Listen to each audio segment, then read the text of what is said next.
Guide YouTube channel. आज की इस वीडियो में हम 30 सितंबर का प्री मार्केट एनालिसिस करने जा रहे हैं। तो आज मार्केट किस तरीके से बिहेव कर सकता है, क्या हमारी स्ट्रेटेजी रहेगी, उसके बारे में आज डिस्कशन कर लेते हैं। तो सबसे पहले हम बात करते हैं 27 तारीख में मार्केट ने किस प्रकार से बिहेव किया और क्या पॉसिबल पोजीशन मार्केट में बनी हुई होंगी। तो देखिए 27 तारीख में मार्केट ओपन हुआ। ओपन होने के बाद थोड़ा सा ऊपर की साइड गया। इससे क्या होता है कि बायर अट्रैक्ट होते हैं, लेकिन जब तक मार्केट को बायर्स मतलब रिटेलर्स मार्केट में घुसने की कोशिश करते हैं, तब तक मार्केट के जो ऑपरेटर्स हैं वो अपनी पोजीशन जो है बनाने की सोच लेते हैं कि रिटेलर्स की साइकोलॉजी किस तरीके से काम करेगी और ऑपरेटर यहाँ पर किस तरीके से काम करेंगे। इन दोनों के बेसिस पर ही ये काम होता है।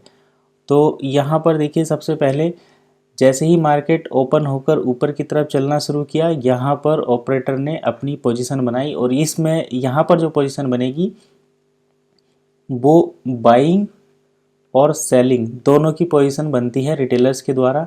लेकिन यहाँ पर जब मार्केट को नीचे की तरफ ब्रेकआउट दिया गया तो यहाँ पर जो बायर थे वो एग्जिट हो गए मार्केट से, सेलर बचे।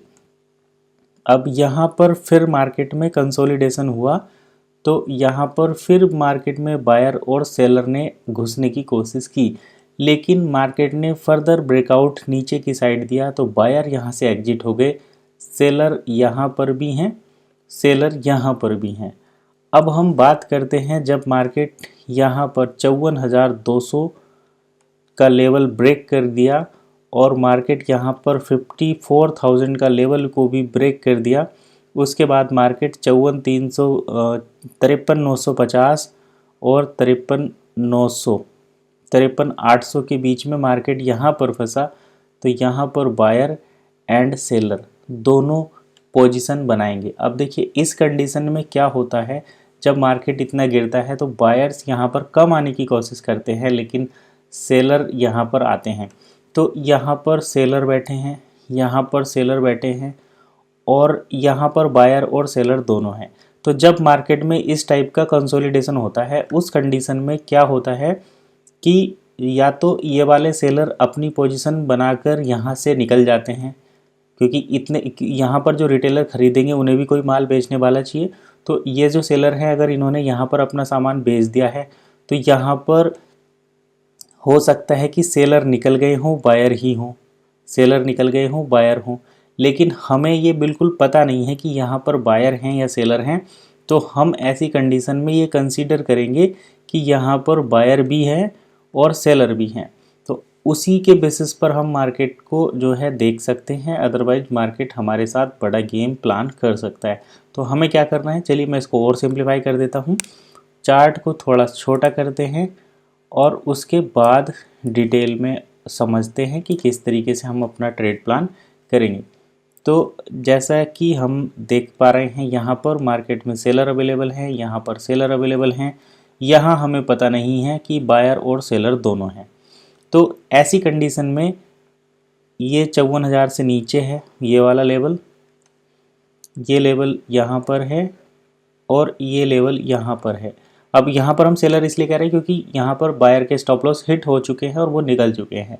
यहाँ पर बायर सेलर दोनों हैं।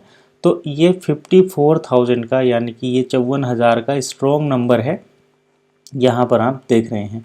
और 53,800 का ये एक और राउंड नंबर है जिसको मार्केट टच कर चुका है। तो अगर ये सेलर मार्केट में है तो इस मार्केट को ये नीचे लेकर जाएंगे। ऐसी कंडीशन में हम यहाँ पर पुट साइड में ट्रेड करने की कोशिश करेंगे। लेकिन अगर ये सेलर मार्केट से निकल गए होंगे, बायर यहाँ पर हैं या यहाँ पर कोई ऑपरेटर आया होगा, तो वो यहाँ से मार्केट को ऊपर लेकर जाने की कोशिश करेगा। तो उस कंडीशन में हम अगर मार्केट 54,050 से ऊपर निकल जाता है तो इन सेलर को कहीं ना कहीं टारगेट किया जा सकता है और मार्केट यहाँ पर बाय साइड में यानी कि कॉल साइड में जाने की कोशिश कर सकता है। तो अगर यहाँ पर कोई ऑपरेटर आया होगा और वो मार्केट को ऊपर लेकर जाने की कोशिश कर रहा है तो हम यहाँ पर गैप अप की पोजीशन में, यानी कि मार्केट अगर 54,050 के ऊपर खुलता है और ऊपर खुलकर ऊपर ही चलने की कोशिश करता है तो हम यहाँ पर बाय साइड में कॉल पोजीशन बनाने की कोशिश करेंगे। अगर मार्केट 54,000 के नीचे खुलता है और यहाँ से फिर नीचे चला जाता है या 54,000 के ऊपर खुलता है और ब्रेकआउट करके नीचे चलता है तो हम यहाँ पर पुट में जाने की कोशिश करेंगे, यानी कि सेल करने की कोशिश करेंगे। एक कंडीशन और बन सकती है, अगर मार्केट 54,800 के नीचे ओपन होता है यहाँ पर कहीं और एक या दो रेड कैंडल बनाकर फिर वो ऊपर चलने की कोशिश करता है, तब हम कॉल साइड में जा सकते हैं, लेकिन 54,000 तक का हमारा टारगेट रहेगा। उससे ऊपर इन सेलर को हम उस टाइम टारगेट नहीं कर सकते। इस सेलर को और इस सेलर को हम उसी कंडीशन में टारगेट करेंगे जब मार्केट 54,100 के आसपास रहेगा और ऊपर चलने की कोशिश करेगा, तो हम यहाँ पर बाइंग साइड यानी कि कॉल साइड में पोजीशन बनाने की कोशिश करेंगे।